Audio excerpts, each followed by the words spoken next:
Do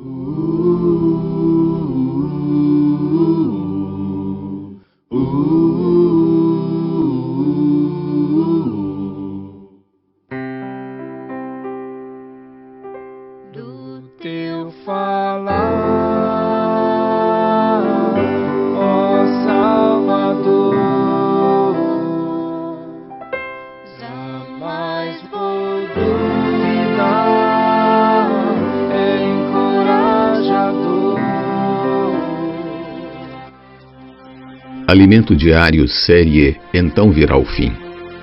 Título do volume 6, A Vinda do Senhor está às portas. Autor Pedro Dong.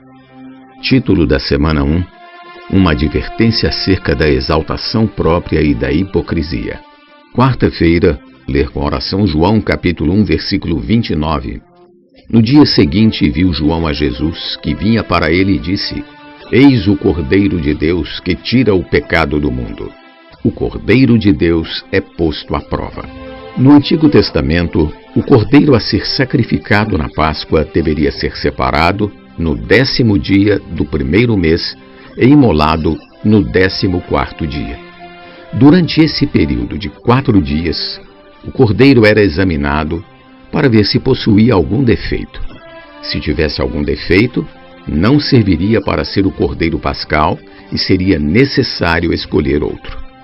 Jesus, o Cordeiro de Deus, foi escolhido por Deus para ser imolado na Páscoa.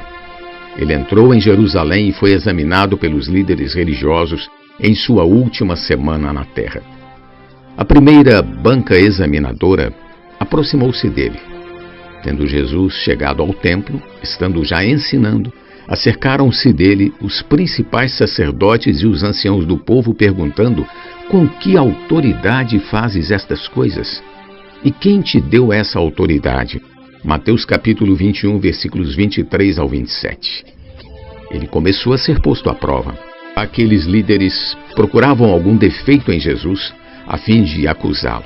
Jesus lhes respondeu com outra pergunta: De onde era o batismo de João? Do céu ou dos homens? Versículo 25, parte A. Como tiveram medo de responder, calaram-se. O Senhor foi então aprovado por essa primeira banca de examinadores. O segundo exame está registrado nos versículos descritos a seguir. Então, retirando-se os fariseus, consultaram entre si como o surpreenderiam em alguma palavra. E enviaram-lhe discípulos, juntamente com os herodianos, para dizer-lhe: Mestre, sabemos que és verdadeiro e que ensinas o caminho de Deus de acordo com a verdade, sem te importares com quem quer que seja, porque não olhas a aparência dos homens. Mateus capítulo 22, versículos 15 e 16. Astuciosamente os fariseus juntaram-se aos herodianos com o fim de surpreender Jesus em alguma falta. Eles lhe perguntaram: Diz-nos, pois, que te parece? É lícito pagar tributo a César ou não? Versículo 17. A seguinte nota demonstra a perversidade desses opositores.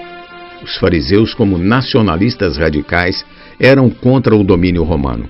Os herodianos, entretanto, como a própria denominação revela, apoiavam o Império Romano de Herodes. Mas diante de uma ameaça maior, fariseus e herodianos se unem numa cilada dialética contra Jesus. Os maus se juntam no ataque ao sumo bem.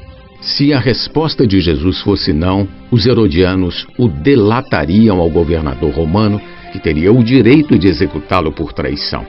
Se respondesse sim, então os fariseus o denunciariam diante do povo judeu por deslealdade a Israel e ao judaísmo. Nota 5 de Mateus, capítulo 22, versão King James atualizada. Mas sendo Deus, Jesus é sábio e sabe como lidar com essas ciladas. Eis a sabedoria de nosso Senhor. Jesus, porém, conhecendo-lhes a malícia, respondeu: Por que me experimentais, hipócritas? Mostrai-me a moeda do tributo. Trouxeram-lhe um denário. Mateus capítulo 22, versículos 18 e 19. Mesmo os fariseus, que eram contra o domínio romano, tinham o denário romano. Quem é contra não deveria usar, mas eles eram obrigados a usar o denário. E ele lhes perguntou: de quem é esta efígie e inscrição? Responderam: de César. Então lhes disse: dai, pois, a César o que é de César, e a Deus o que é de Deus. Ouvindo isto, se admiraram e, deixando-o, foram-se. Versículos 20 e 22. Louvado seja o Senhor! Mais uma vez, a banca examinadora não achou defeito nenhum em Jesus.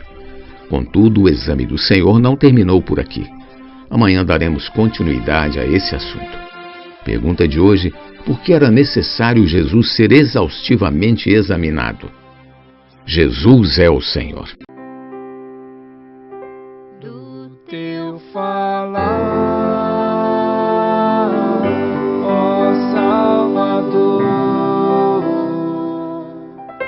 jamais vou duvidar, é encorajador, fiel me faz andar, faz tua glória eu ver, o mal vem derrotar. Fiel me faz andar, faz tua glória eu ver, o mal vem derrotar.